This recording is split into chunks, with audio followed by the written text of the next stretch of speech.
محمد الشيبي النهارده كان في اتحاد الكوره، وكانوا بيحققوا معاه في لجنه الانضباط، وكانوا بقى بيتهموه بايه بقى؟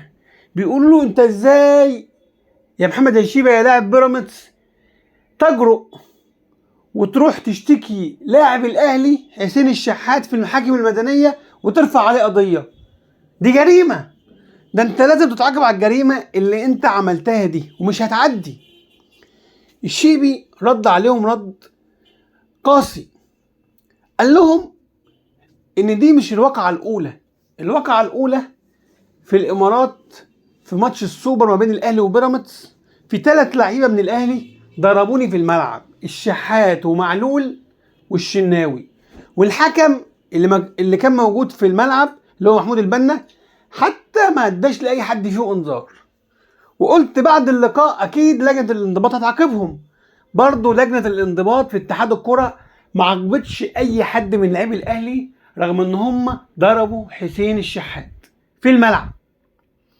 دي اول واقعه. تاني واقعه ماتش تاني في الدوري، حسين الشحات بعد ما الماتش خلص وانتهى ما بين الاهلي وبيراميدز، حسين الشحات راح ضربني بالقلم وسب الدين لوالدتي وشتم والدتي، وسب لي الدين وشتم والدتي. وبرضه العقوبه بتاعته عقوبه هايفه، الايقاف ماتشين وغرامه 20,000 جنيه.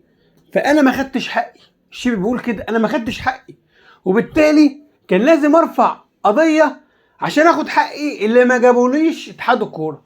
ولو كنت جبتولي حقي ما كنتش هضطر ان انا ارفع قضيه على حسين الشحات. شايفين الظلم وصلنا لفين؟ شايفين ظلم اتحاد الكوره وتحيزه للنادي الاهلي وصلنا لفين؟ لو اتحاد الكوره ولجنه الانضباط كانوا عادلين من الاول، وكان مفيش فرق ما بين اللعيبه ومفيش فرق ما بين الانديه، ما كناش وصلنا اللي احنا فيه.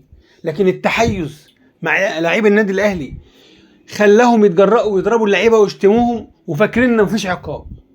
يا ترى لجنه الانضباط هتعمل ايه دلوقتي؟ لجنه الانضباط مدانه اكتر من حسين الشحات، لان هي كانت سلبيه وما جابتش حق اللاعب محمد الشيبي. هيتصرفوا يعملوا ايه بعد الخيبه واللي هم وصلوا لها دلوقتي؟ شكلهم بقى وحش زيهم زي حسين الشحات.